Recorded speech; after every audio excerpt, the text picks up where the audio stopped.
Et voilà, de retour parmi vous, justement, avec notre invité au bout du fil, Monsieur Tore Fekri, commentateur sportif, pour nous parler justement des performances qui ont eu lieu hier. Bonjour. Bonjour madame, bonjour à tous. Alors, Bonjour. c'est vrai que nous avons des têtes d'affiche surprenantes. Nous attendions peut-être pas à ces têtes d'affiche-là. Nous avons deux grandes surprises dans ces demi-finales-là. Tout d'abord, le Maroc, qui est le premier pays arabe et africain à pouvoir atteindre ce carré final de la Coupe du Monde. Et également la Croatie, même si ce n'est pas nouveau par rapport à la Croatie, mais effectivement, il n'était pas parti comme favori en cette Coupe du Monde. L'Argentine, la France, c'est vrai que maintenant c'est devenu un petit peu une habitude. La France, je pense, atteint ses 8e demi-finales de toute son histoire. Donc c'est vrai qu'elle a un petit peu l'habitude. Elle est détenante 2 fois de la Coupe du Monde, dont la dernière édition. Mais c'est vrai que le Maroc reste la surprise. On ne s'attendait pas à ce que le Maroc arrive en demi-finale.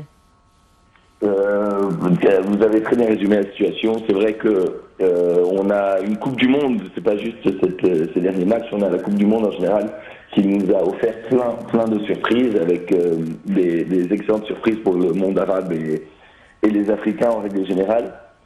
J'ai eu la chance là d'être au Qatar, justement d'assister au match du Maroc hier. Le public, l'ambiance, la passion des gens pour cette équipe marocaine est incroyable. Et c'est peut-être ça aussi qui explique vraiment l'envie de cette équipe nationale, en plus de leur super performance sur le terrain, le support qu'il y a pour eux au Qatar en règle générale est incroyable. Et c'est pour ça, en fin de compte, qu'on est tous ravis d'avoir finalement eu l'occasion d'avoir cette Coupe du Monde dans un pays arabe ou dans le Moyen-Orient en règle générale.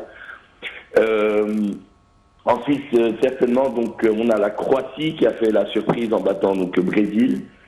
La Croatie qui commence à devenir une des habituées, même s'il n'offre pas le foot le plus offensif ou le foot le plus joli esthétiquement à voir pour les supporters.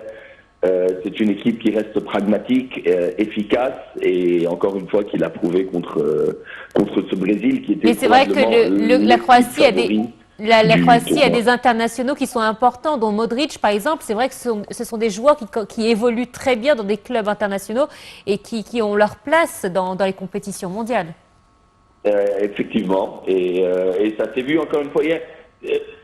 Encore une fois, le jeu qu'ils offrent n'est pas le jeu le plus esthétiquement joli, mais encore une fois, c'est des joueurs qui ont plein d'expérience, plein d'expérience, et ils ont quelques jeunes joueurs aussi en défense qui sont de renommée mondiale aussi. Donc, non, en termes d'effectifs, ils ont une superbe équipe, mais voilà, c'est certainement sûr que le monde s'attendait à ce que le Brésil continue son parcours, surtout après les quelques performances qu'il nous a offertes dans les tours précédents.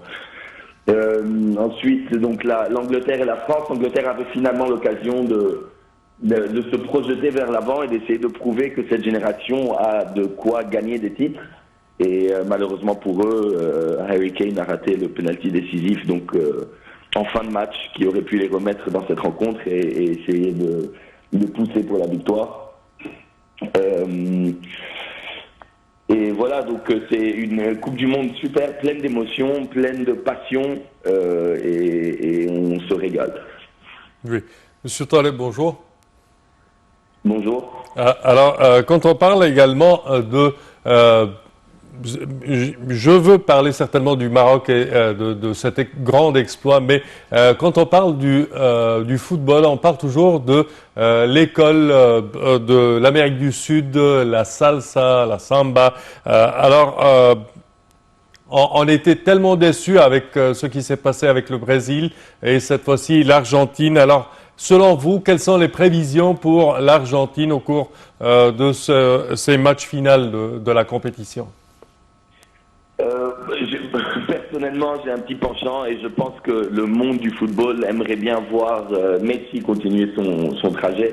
Ouais. Donc je dirais que j'aimerais bien voir l'Argentine en finale et je m'y attends. Honnêtement, j'ai eu l'occasion de voir 2 matchs, donc le match du Maroc et le match de l'Argentine face à la Hollande.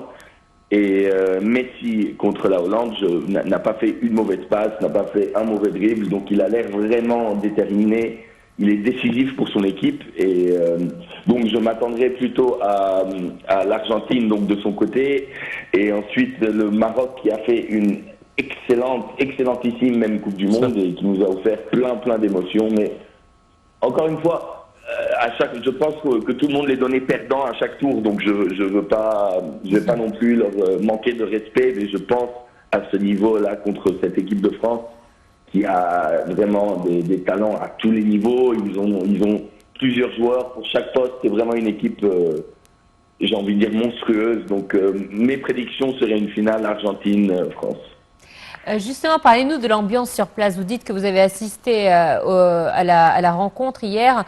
Et c'est vrai que nous qui étions devant nos écrans chez nous ou dans des cafés égyptiens, on avait l'impression que c'était notre équipe nationale qui jouait à tel point qu'on était à fond dans le match. Vous, sur place, comment c'était, est-ce que les gens s'attendaient vraiment à ce que le Maroc gagne? Est-ce que les supporters marocains s'attendaient vraiment à ce qu'ils gagnent? Ou est-ce qu'ils étaient pris dans cette folie, dans ce rêve? Ils continuaient à rêver et à savourer justement ces victoires?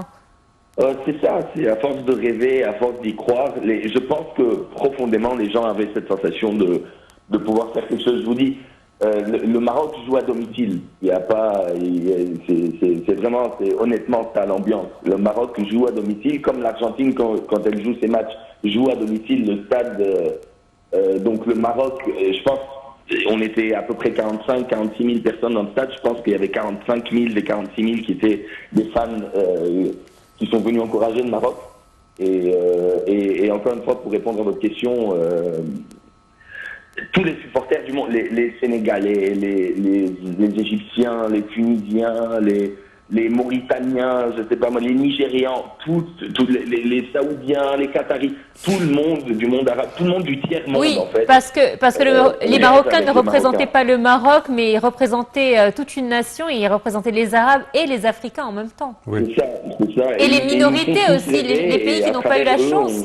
On partage cette joie parce qu'on ne l'a pas vécu, on n'a pas eu l'occasion de la voir, et donc on se donne le droit de rêver avec eux, et ils nous font vraiment rêver, ces Marocains. Parfait. Vous avez parlé de prévisions. Alors, selon vous, qu'est-ce qui vous a choqué au cours de cette compétition le plus dans cette Coupe du Monde? Il y a eu toutes les surprises évidentes, mais ensuite qui n'ont pas concrétisé. Donc la victoire de l'Arabie Saoudite face à l'Argentine, c'était, je pense, un choc mondial. La victoire du Japon face à l'Espagne, la défaite aussi de l'Allemagne et donc l'élimination pour la deuxième fois consécutive de l'Allemagne de cette Coupe du Monde au premier tour. C'était, je pense, une des plus grandes surprises. Le fait que le Maroc soit encore en demi-finale, et j'ai envie de dire que le fait que la Croatie aussi, pour une deuxième fois consécutive, se retrouve en demi-finale, je pense pas que beaucoup de monde les avait mis là-bas. Et j'ai envie encore une fois d'insister sur le parcours du Maroc dans cette Coupe du Monde, qui a dû affronter la Belgique, demi-finaliste de la Coupe du Monde dernière, la Croatie en phase de groupe, finaliste de la Coupe du Monde dernière, le Canada qui est une petite équipe, l'Espagne, le Portugal. Donc c'est vraiment un parcours très très compliqué. Malgré ça, le voilà en demi-finale. Donc je dirais le Maroc en termes de performance et d'adversaire. Et puis les matchs chocs, mais qui malheureusement n'ont pas mené à plus que ça, à part le Japon aussi qui a réussi à se qualifier. Rendez-vous mardi et mercredi donc pour avoir le verdict des deux matchs de demi-finale. Merci à vous Tarek Fekri, et profitez donc de ces rencontres pour nous. Nous, on aimerait tellement être sur place avec vous pour pouvoir voir ces belles rencontres. Merci à vous. Voilà, donc mardi, donc rendez-vous pour la première demi-finale qui opposera la Croatie à l'Argentine, et mercredi donc le grand choc entre la France et le Maroc, les Coqs face aux Lions. On verra qui remportera cette rencontre et atteindra les finales de cette Coupe du Monde du Qatar de 2022. Merci à vous de nous avoir suivis. Merci à toi, Samer. Merci, Noah. Merci, chers téléspectateurs, et bonne suite au programme.